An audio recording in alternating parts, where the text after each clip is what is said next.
budget, en passant par les politiques publiques, les relations internationales, la géopolitique, la géostratégie, la citoyenneté, le leadership, la tradition et la modernité, entre autres, démontrent de la qualité de la formation reçue et marquent pour nous le début d'une nouvelle manière de voir et de faire. Nous avons passé au peigne fin toutes ces questions qui nous interpellent en tant que jeunes leaders, chacun dans son domaine et au quotidien. Honorables invités, il y a lieu ici et maintenant de vous informer de cet engagement que nous, la promotion Mame Less Camara, avons comme ambition d'accomplir. Nous avons commencé la rédaction d'une charte du jeune leader, une charte qui servira de modèle à tout jeune engagé au service de la communauté. Loin de nous la prétention de faire la morale, mais cette charte se veut d'être une ligne de conduite à tout jeune leader sur le plan social, politique, économique, environnemental, entre autres thématiques. En somme, un style de vie qui revisite nos valeurs de jom, fula, faïda, ngor, jom, etc. C'est le lieu et l'endroit pour nous de féliciter l'initiateur Souleymane Makalou Cissé, pour ne pas le nommer, qui malheureusement est absent pour des raisons sanitaires. Nous en profitons également pour solliciter un soutien technique et financier. Cela commencerait d'abord par répondre aux lettres de demande d'audience qui ont été déjà envoyées, ou bien un engagement que vous allez prendre ici avec les jeunes leaders. Ce groupe de jeunes que vous voyez là a développé de Dakar à Saint-Louis, en passant par Kaolack et Ziguinchor, des relations humaines fortes. Il s'agit ici de Ousseynou Dieye le Sage, le yanamariste Sambaloum, l'éternel wadiste Cheikh Ahmadou Bamba Thioune avec sa camarade de parti Djalika Diatta, les apairistes Mbayam Laye, Magatte Diop, Madaour Silla, qui ont essuyé des critiques amicales tout au long des sessions. Les passéfiens Mambay Sambou, Rokhaya Diop, Fanta Kane et Ahmed Dia, qui se sont confondus en explications après les événements du mois de mars. Les socialistes, Dr Aluntine, alias Youssou Ndour, c'est notre chef d'orchestre. Yandé Ndiaye, Djidjak Faye, Mame Diarra Dian, fini le modèle du parti unique, vous êtes avertis. Il s'agit aussi des réformateurs, de Djarietou dite Diarra Mangane, la fille de Modou Diagne Fada, devant moi. Malamine Dione, le prince de Notto Diobass. Les réumistes adeptes du Mbourou ak Sow, dont Cheikh Ibrahima Diop. La société civile accusée à tort ou à raison de politiciens encagoulés, Docteur Cheikh Ahmadou Bamba Niang, alias Mbaye Dieye Faye. Khadijatou Diakhaté, Yaye Soukaynata Diop, Ramatoulaye Oumou Khayri Fall, Ramata Oumar Sall, Rokhyatou Diallo, sans oublier Pableytou Bakhoum qui nous a initiés à chanter l'hymne national à chaque début de session. Les syndicalistes, toujours dans les revendications, Souleymane Makalou Cissé, Ndeye Awa Diouf, Malik Diaw, Binta Sambou, Maître El Hadji Malick Ndiaye dit Ehan, Mame Diarra Bousso Thiam, la progressiste Koumba Diop, le panafricaniste du MPCL, Abdoulaye Ngom qui refuse d'admettre son ancrage dans Benno Bokk Yakaar, Issa Di Papa Mbissane Sarr, l'écrivain de la LD Debout, qui pense que la gauche est l'alternative prometteuse. Les journalistes Jali Badiane et moi-même, suffisamment outillés pour vous secouer dans vos débats. Vous êtes avertis. Cette litanie de noms démontre de la qualité des profils, oui, mais avec un objectif commun. Devenir des leaders compétents et modèles pour rendre service à la nation sénégalaise qui leur a tant donné.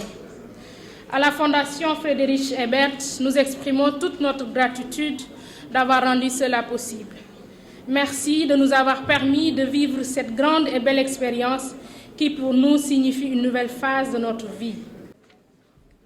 Bienvenue ici, dans l'auditorium de la Maison de la Presse pour célébrer le jeune leader de la 15e promotion du programme Leadership politique du Bureau national de la Fondation Friedrich Ebert ici au Sénégal.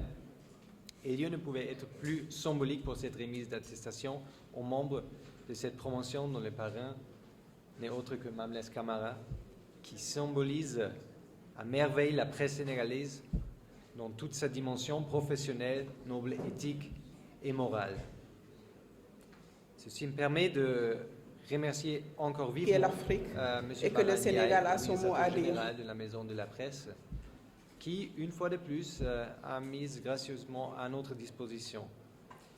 Et prouve encore combien les alumni de ce programme sont reconnaissants envers la Friedrich Ebert Stiftung pour tout ce qu'elle leur a apporté et continue de le faire.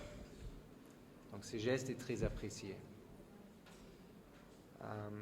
Monsieur l'ambassadeur de la République fédérale d'Allemagne, cher Monsieur Simon, merci à vous également enseignant, de rehausser de votre présence cette cérémonie de remise d'attestation. En très peu de temps, on a vu ici au Sénégal la visite de notre président, Monsieur Frank-Walter Steinmeier, et aussi de notre chancelier, Olaf Scholz, et maintenant c'est le président sénégalais, Macky Sall, qui se déplace, qui est attendu en Allemagne au sommet de G7. Mais le fait que vous trouviez le temps pour notre programme, en plus de ce canot très officiel, prouve que vous appréciez aussi l'engagement de la société civile, des partis politiques, des syndicats et surtout de la jeunesse pour l'avenir de ce merveilleux pays. Et en parlant des partis politiques, cher Tidiane Gadio, vous représentez les partis politiques, mais aussi vous êtes vice-président de l'Assemblée nationale, et c'est là où on vit le pluralisme.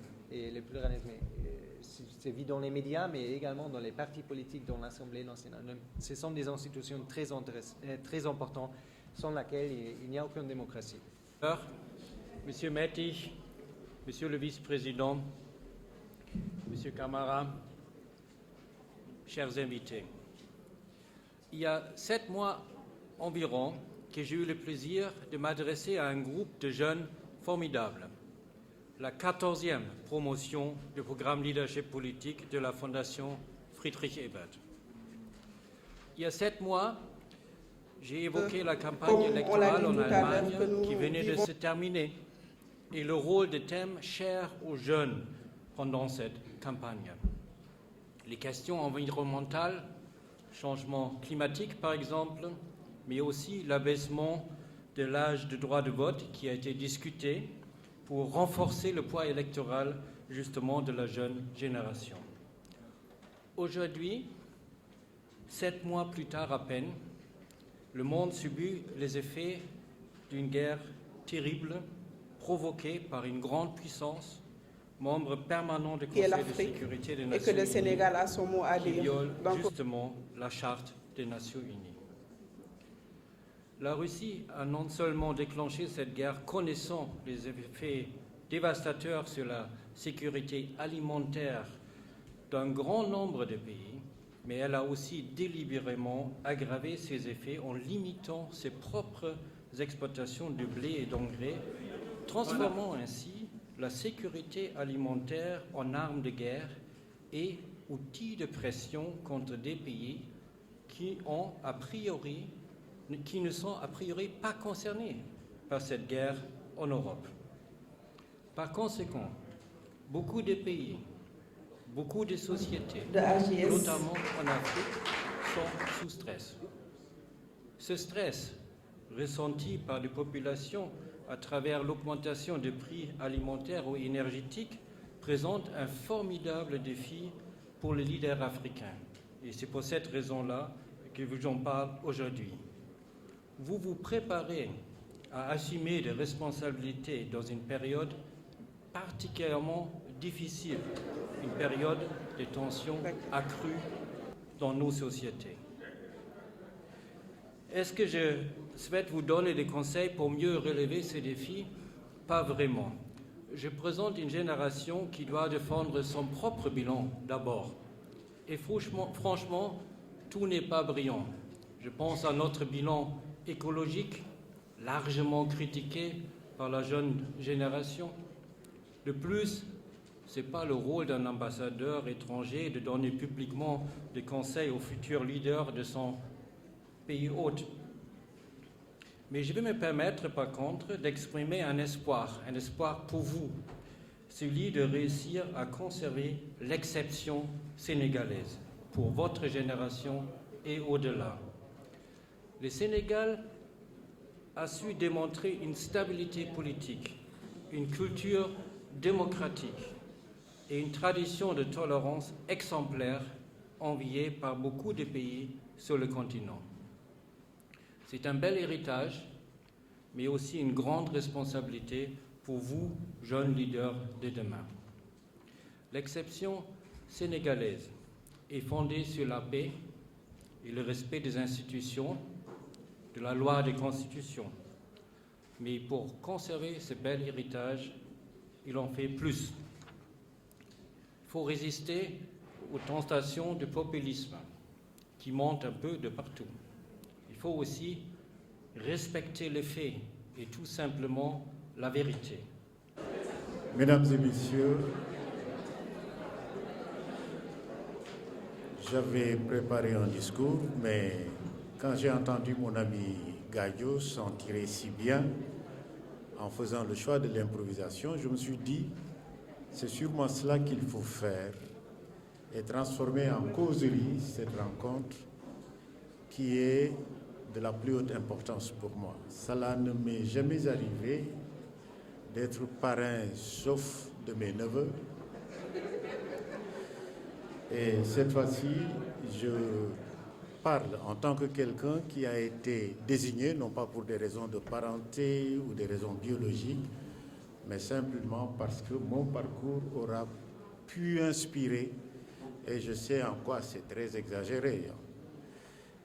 Mais je remercie la Fondation Friedrich Ebert de m'avoir désigné pour occuper aujourd'hui cette position centrale de parrain. Évidemment, je viens un peu parasiter votre fête, puisque les vrais héros de la fête, c'est les membres de cette 15e promotion, que j'ai eu l'occasion de rencontrer une fois pour les mettre en garde d'ailleurs en leur disant qu'avec l'âge, les choses ne s'arrangeaient pas pour moi parce que j'étais devenu bavard.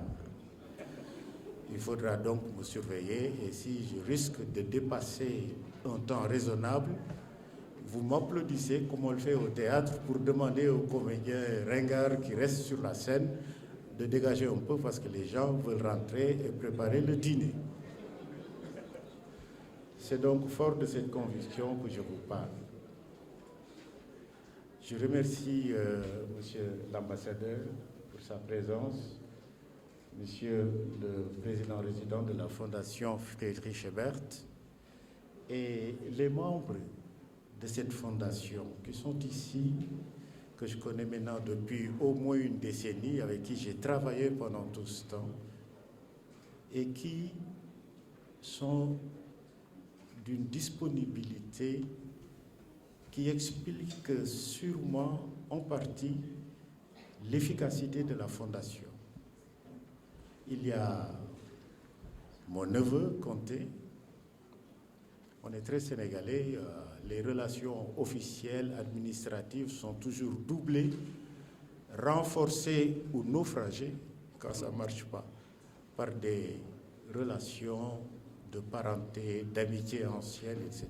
Or, Sonko, sa mère, je vais vous expliquer, et l'ancienne collègue à ma sœur, toutes deux étant, je crois, professeurs de français au lycée Blaise Diagne à l'époque. Et bien sûr, j'hérite un peu de cette relation. Et quand j'ai connu Sonko, je pouvais d'entrée de jeu m'imposer à lui, non pas comme compétence ou comme référence, mais simplement parce que, étant le fils à l'ami de ma sœur, il était pour moi également un fils. Ce sont ces relations qui souvent sauvent le Sénégal. C'est un peu le cousinage à plaisanterie, mais transposé dans un autre domaine de relations. Conté m'a beaucoup aidé à m'insérer